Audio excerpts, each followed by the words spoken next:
it's easy to get deflated this time of year, I think. Everyone's talking about fledglings and you know, fox cubs and everything like that, but if you can't see them and things start to become hidden in the trees and behind leaves and stuff, whereas in the winter everything is quite exposed, it can feel quite deflating. If you're on your in your local area and you think, well, actually I'm not seeing anything, that's when actually learning something like bird song and bird calls can be really, really useful, because you can actually tell what's around you without being able to see it. And that can give you a real boost, even if you're not getting good enough views to pick up the camera and use it.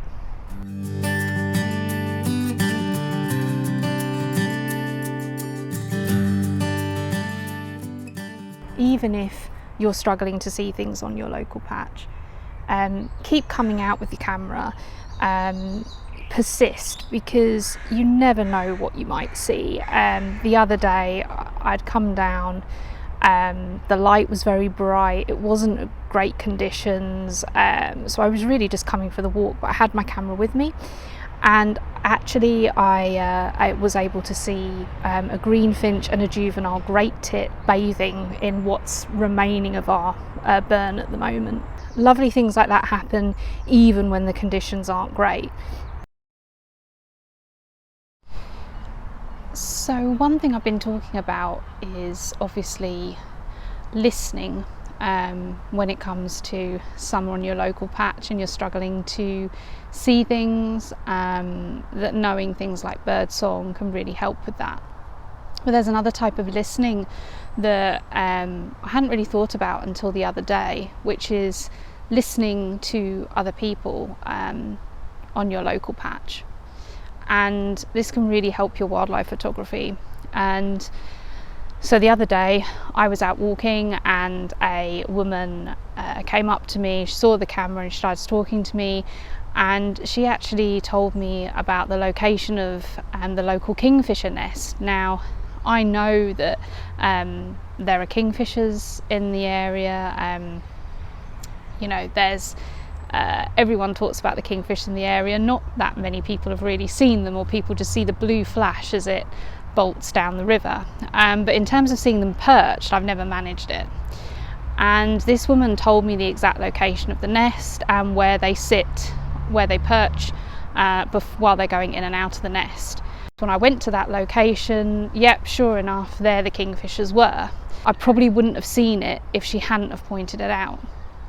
And the reason that she spoke to me and the reason that she pointed it out was because she saw that I had the camera and I was willing to talk to her. So there's an element of listening to people, but also as an amateur wildlife photographer, I think sometimes we can feel quite nervous about our own skills, and if someone comes up and talks to us, maybe they're a photographer, and I don't know, there's that imposter syndrome element. Anyway, forget it all. Talk to people. If people are coming up to you and asking you about the wildlife and your photography, listen to them and really, really appreciate what they're telling you, because they can give you amazing insights into your local area that you're not going to get just from walking around. The other thing that goes hand in hand with that is also sharing that information yourself with other people. Now, I'm not by any means suggesting that you go out and give people the locations of sensitive sites like nesting sites or wildlife that's easily disturbed. Obviously we don't want that, but equally being able to show someone where something like a kingfisher will sit takes it from being this thing that they've heard about to something they've seen, they know, they take ownership of. It's on their river.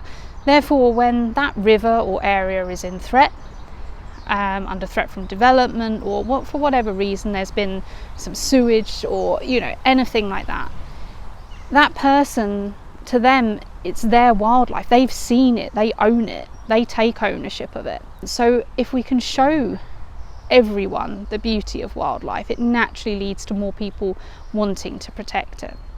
So that's a really important part of sharing information. Now, I should probably point out that the kingfisher nest, where I'm photographing from, the location is on a tarmac path on the entrance to a park. It's very well used. It's next to a single track road.